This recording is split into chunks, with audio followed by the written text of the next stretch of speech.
So Xbox had its annual developer direct, and I gotta say, it wasn't all that bad. Yo, what up? I'm Russ. Welcome back to the channel where I discuss all things gaming, new games that I'm playing, and even old ones. So if you like content like that, make sure you subscribe so you'll never miss a time I upload. And today, I really want to focus in on what was shown at this developer direct. Now, if you're unfamiliar, this is like Xbox's showcase for upcoming games for the year, and they go real in depth with at least a handful of them. This presentation was about an hour long this time and focused on 4 games, several of which we knew about already. And because of the small selection, each team got a good amount of time to actually, talk about and go in depth with their game and their thought process behind what they were creating, which I actually liked. But to actually get into it, we're gonna start with Playground Games because they had half of this presentation to themselves. They are behind 2 of the games in this thing. And we're gonna start off with Forza Horizon 6. Now, of course, Forza Horizon is the spin-off of the Forza Motorsport series, of course, open world driving with real cars and doing a whole bunch of crazy shit with them. This time it heads to Japan, which is a place that everybody has been wanting this series to go to, so it's finally going there. It looks great. Horizon never ever looks bad. Forza in general never looks bad. The detail on the cars, the world itself looks freaking amazing. They did say this is the largest map they've made yet, which is cool, but also kind of intimidating because if you've played these games, you know how much they cram into these maps.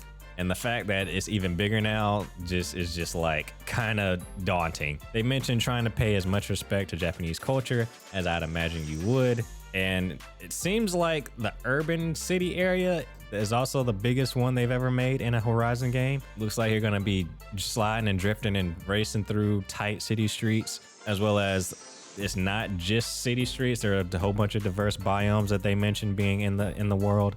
Seasons are also making a comeback, changing the driving conditions as you go through the year. And it honestly looked really fun. They also mentioned that you can build your own estate in this game. You have like a plot of land that is free for you to just build up on and put a house, garage, and whatever else you can probably think of that they allow you to do. Your friends can actually visit what you've built and hang out. On top of that, there's open world car meets now, where you can download tunes, liveries that you see, or even buy the cars that show up at the car meet. Toge battles are introduced now. Time attack circuits are just littered all over the world. And you can also collaboratively build inside the world with your friends.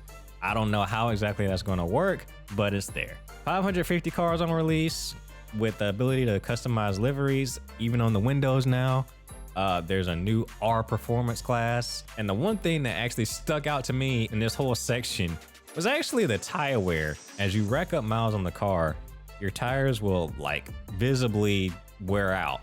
That's cool and also kind of confusing because I guess tire wear isn't as much as a thing in Horizon as it is in Motorsport or Gran Turismo. So it's probably not as much an issue. So like if you change the tires on the car that has 100,000 miles on it, will they be new tires or will they already be worn down because it's going off of the mileage on the car? I'm not too sure about that, but regardless, it's cool. Now the rest of it is kind of what you expect from Forza. It's not too much different, even though they try to frame it as something different. You're a tourist trying to get into the Horizon Festival and you unlock wristbands to move up the ranks, similar stuff to what we've seen before. Showcases are back. There are Horizon Rush events now, which are like obstacle courses from what they said. And once you get a gold wristband, there's even another island that becomes available to you. Again, a lot of that is kind of what Forza Horizon has always been to some extent. I was hoping for it to be maybe a bit more streamlined than it has been before. Who knows? Maybe it is, maybe it isn't. We actually have to see the game to actually know that. Coming out May 19th on Xbox and PC. They did say, unfortunately, that if you're on PlayStation, you're gonna have to wait a bit longer, but hopefully not too long. Also, apparently there's a giant Gundam event in the game, or at least a mecha. You see the feet of the damn thing step up behind the car. I don't know what that's about. So sticking with Playground Games, it has been known for a while that they've been working on the reboot of Fable. This whole time that they've been a studio, This is their first foray into the open world RPG genre because, of course, they've done racing games their entire existence. So now they get to try something different, and we finally get to see it. This game is truly an open world game. Seamless exploration. They even say you can go pretty much anywhere you want from early in the game. Now, how true that is yet to be decided because will f you up probably if you go to the wrong area too early, like most games do. But nonetheless, they also made a point to say that it is a handcrafted game. They're making sure people know that AI is not involved in this game. And it's kind of sad that that has to be a point. They also made sure to point out that the basis of this game is centered around choices and their consequences. Everything that you do will affect your reputation in the community, making people like you or dislike you or whatever.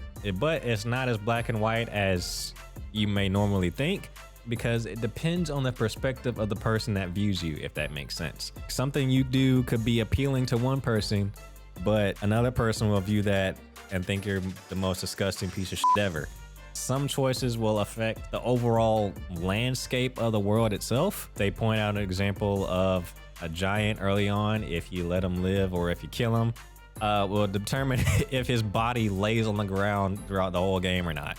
I will say the combat didn't look too great to me. It didn't look bad. It just looked fine. Like, it wasn't really that enthralling to me. The low frame rate that it was showing at probably didn't help it either. I think the coolest thing about it was really the magic attacks. They looked really, really powerful. And there was a point where it turned into Gears of War because you had an automatic crossbow and you just lit people up with it. They showed me a couple of weapons. They showed like a sword and a hammer. I don't know. The combat didn't really do it for me. Not saying it's bad, but it wasn't that exciting, I should say. Another thing that also kind of made me question was the character creator.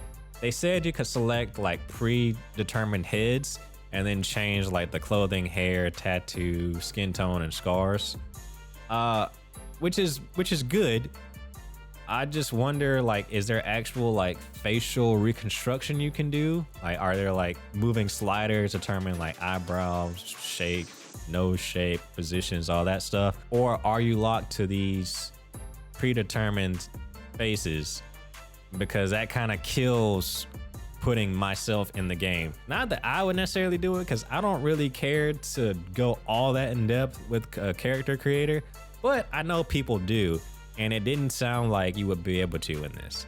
So that was another flag that stuck out to me. However, they did mention that fighting and killing is not all that you're going to do in this game. You are going to be able to live a life of your own in this game. You can get a job, buy a house, buy the whole damn town, and be a monopolistic landlord, getting with someone and starting a family, committing infidelity, or hell, even becoming Nick Cannon and having a whole bunch of kids. It's Nick from Nick, besides with a lunatic push a whip like this. So overall, Fable looked fine. I've never really been the biggest Fable fan, so I was already going into this not really caring all that much.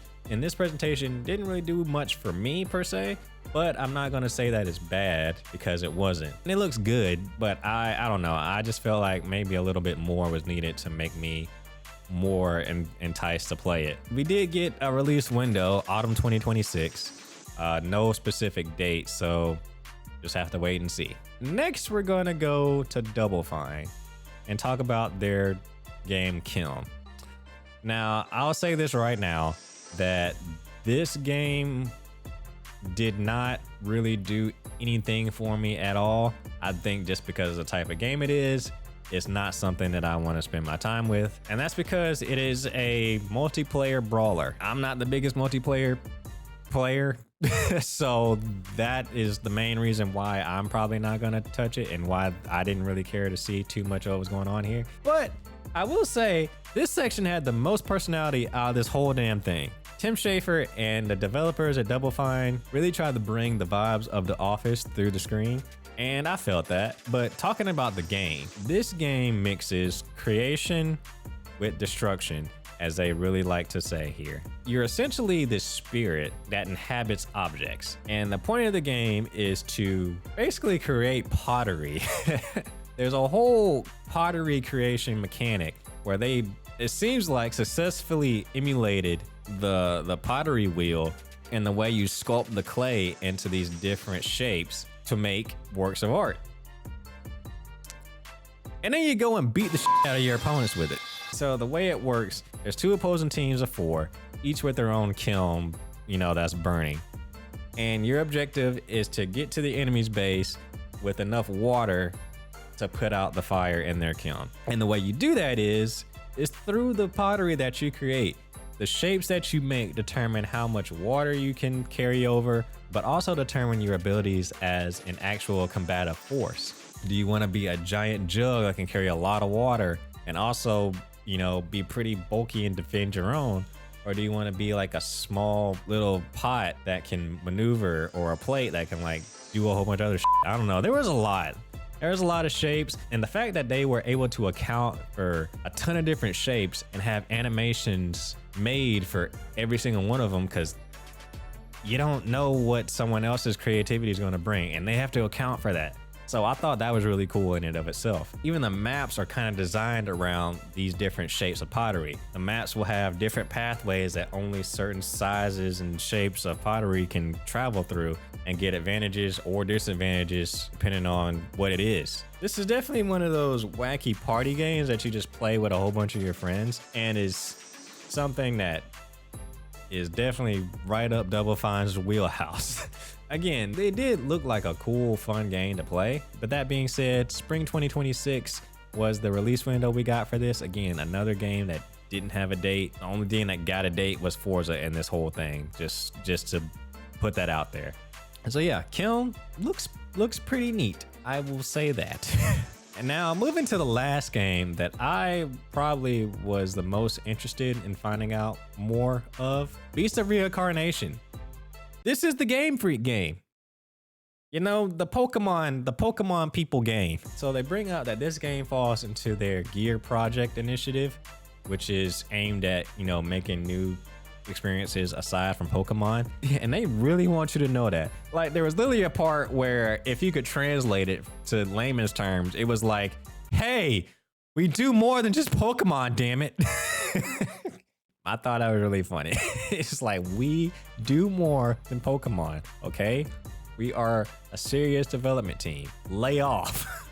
But anyway, this game takes place in post-apocalyptic Japan, about like 2,000 years in the future, pretty much. And they describe it as a one-person, one-dog RPG, because the center of this game is the relationship between Emma and Ku, which is the protagonist, and the dog that you see. It's literally the guy or girl and his or her dog classic relationship, and I'm a sucker for that. And that is literally the basis of the story and the gameplay, and hell, even some of the visuals in it. So like I said, post-apocalyptic Japan, where parasitic plants known as the Blight have overgrown across the world, and it's kind of wiped out a lot of human society. And they even say plants are a core motif in this game. A lot of this game is designed around plants. Of course, all the overgrowth that's in the world. Emma and Ku's powers are plant-based. They're creatures known as Malefax, I believe. But creatures fused with plants and use plant stuff to try and kill you. And the goal is quite simple. Kill the Beast of Reincarnation. So even though they call it an RPG, this is an action game. You are running up, slicing and dicing and dodging attacks. The RPG-ness of it comes from the skill tree that they showed off, which looks like a decent size, as well as in combat, you have the ability to dish out orders to the dog. And it is very reminiscent of Final Fantasy VII Remake and Rebirth, where the game slows down to give you enough time to select actions. And I don't know, that part right there kind of drew me in, just because I love Final Fantasy VII Remake, and this is taking a cue from that. And even further inspiration, which seems like it was taken from not necessarily Expedition 33, but maybe like Legend of Dragoon or the recent Yakuza games, because of the quick time events that happen with the skills that you use. So a lot of modern things being implemented into this game, as well as just the combat in general looked pretty sick. Nothing extremely spectacular, you know, fighting big creatures and dodging attacks. We've seen that countless times before. But the cool thing was the teamwork between the girl and the dog. So this whole combat system basically plays off their relationship with each other. All the actions that you do as the girl powers up the dog. And whenever the dog goes in for an attack, that gives more options for the girl to follow up. That whole back and forth is a key dynamic in the combat, as well as even the level up system. Like, their actions constantly influence one another.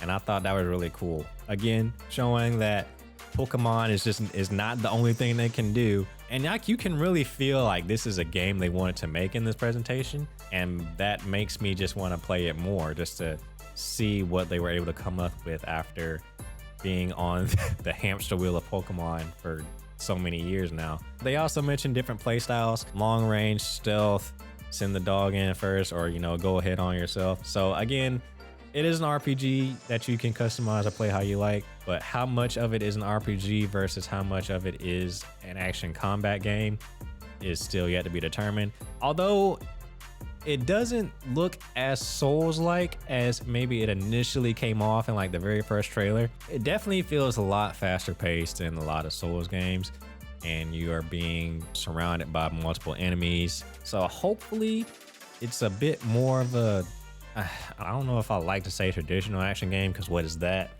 But I don't know. Hopefully it doesn't copy the Souls formula. I would like this to kind of do something on its own. We have enough of those games and enough of games like those games. So I really like to play something different. This is releasing in the summer. That's all we got. And yeah, that was a presentation. Overall, I thought it was okay. Again, these things really depend on what you're into and what you like. If you aren't into cars, a multiplayer battle royale where you create pottery, or RPGs, this was not gonna be for you at all. The thing I'm most excited for in this whole thing is Beast of Reincarnation, followed by Forza Horizon, even though I know what I'm gonna get from that. But I'm a sucker for car games. I love racing games. So, and the other two I could easily pass on. They didn't really do much for me in this whole thing, but hopefully all these things come out on time and are of decent quality. I think Beast of Reincarnation is probably, while it's the one I'm most excited for, it also has the biggest question mark, maybe aside from Fable. So hopefully fears do not come to fruition. So, yep, those are my thoughts on the Xbox Developer Direct for 2026. Have you watched the presentation? What were you excited for? Was it good to you? Did you like it? Did you not like it? I love reading your guys' opinions and thoughts on things. And yeah, that's gonna do it for me. So as always, appreciate you for making it to the end of this video. If you liked it and want more content like this, feel free to subscribe, like, and share the video. Very much appreciated. And I guess I will catch you guys in the next one. Later.